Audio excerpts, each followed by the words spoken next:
ఇదివరకు బసిల్ సేన, ఐఆర్జీసీ సరిహద్దుల వ్యవహారం చూస్తే ఈ బసిల్ సేన అనేది దేశంలో మోరల్ పోలీసింగ్ చేసేది. అప్పుడు అమ్మాయి మీసా ఆమ్ని చనిపోయింది అట్లాగే కదా, తల వెంట్రుకలు కొంచెం బయటకు వచ్చిన హిజాబ్లో నుంచి అని చెప్పి అమ్మాయిని కొట్టితే చచ్చిపోయింది కదా. ఆ తర్వాత అనేక మంది ఆ ఆ, బురకాలు హిజాబులు తీసేసి మేము పర్షియన్స్మి, బైజాంటైన్కి సంబంధించిన వాళ్ళం, మేమే కుర్దులము, మేమెందుకు మీ ధరించాలి, అక్కర్లేదు మేము చెయ్యమని చెప్పడం, ఆ తర్వాత అట్లాంటి వాళ్ళని కాల్చి చంపడం, ఉరి తీయడం బహిరంగంగా, ఇట్లాంటి అరాచకాలు చేయడం ద్వారా ఆ వ్యవహారం అంతా నడిపింది.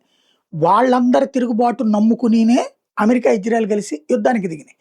తీరా చూస్తే యుద్ధం బిగినవగానే వాళ్ళందరూ కూడా ప్రభుత్వానికి సపోర్టివ్గా ఉన్నారు, కథ నడుస్తుంది. అయితే ఉద్యమాలు ఆగినాయి కానీ వాళ్ళ భావం ఏమీ మారలేదు ఇరాన్ పట్ల. వాళ్ళ మతపరమైనటువంటి మార్పులు ఏమి, వాళ్ళు ఎవరైతే మేము ముస్లింలం కాదు, మాకు బలవంతంగా ఎందుకు ధరింపజేస్తారు, మేము ధరించమని చెప్పేసి బుర్కాలు హిజాబులు ఎవరైతే తీసేసారో వాళ్ళు మసీదులకు వెళ్ళడం కూడా మానేశారు.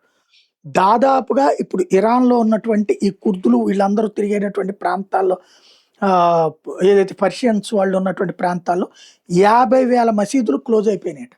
అలాగే వాళ్ళ దగ్గర ఉన్నటువంటి మత గ్రంథాన్ని తీసుకెళ్లి నిమజ్జనాలు చేశారట. ఇది విజువల్స్తో సహా ప్రొజెక్ట్ చేస్తున్నది ఇజ్రాయెల్ అనుకూల మీడియా.